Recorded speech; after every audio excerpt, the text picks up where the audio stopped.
Good afternoon. My name is Dawn Swann and I am the proud principal of Greensboro Elementary School. And today I get to share a Christmas story with you. Mrs. Claus takes a vacation. Mrs. Claus had never taken a vacation in her life. This year she was determined to go traveling. Snow, snow, and more snow, she told Santa. Well, I'm tired of it. You get to see the whole world every year, and now it's my turn. Let's see how you like sitting at home. She packed her bags, hitched a reindeer to the sleigh, and waved goodbye to Santa. Don't worry, dear. I'll be home before Christmas Eve. But with each passing day, Santa did worry about Mrs. Claus. Mrs. Claus isn't used to warm weather, thought Santa. She'll get sunburned. But Mrs. Claus didn't mind the sun at all. She doesn't know all the world languages, thought Santa, and she's never been around so many different kinds of people. I'll bet she's terribly lonely. But Mrs. Claus had no trouble making new friends. She must miss gingerbread cookies, thought Santa, as he baked his first batch ever.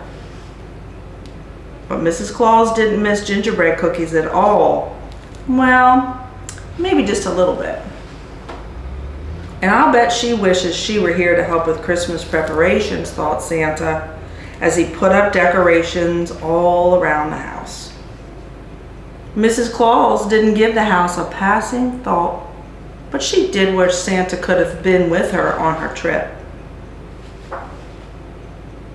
Mrs. Claus will be so disappointed to have missed decorating the tree, thought Santa, as he hung the very last ornament. Mrs. Claus did miss decorating the tree. She started seeing Christmas trees everywhere, and wreaths, and snowmen, and mistletoe. She knew it was time to go home. Mrs. Claus returned on Christmas Eve day. Santa greeted her with a big hug and a kiss. Home at last, he said. After dinner, Mrs. Claus showed Santa souvenirs from her vacation. Soon, Santa had to get ready for his trip. He pulled on his boots, put on his mittens, and handed Mrs. Claus her coat. "What's this?" she asked. "I know you've probably had your fill of traveling," Santa said, "but how about one more ride with me?" "I wouldn't miss it for the world," she replied. Happy holidays and Merry Christmas. I hope everyone has a wonderful, wonderful holiday. Thank you.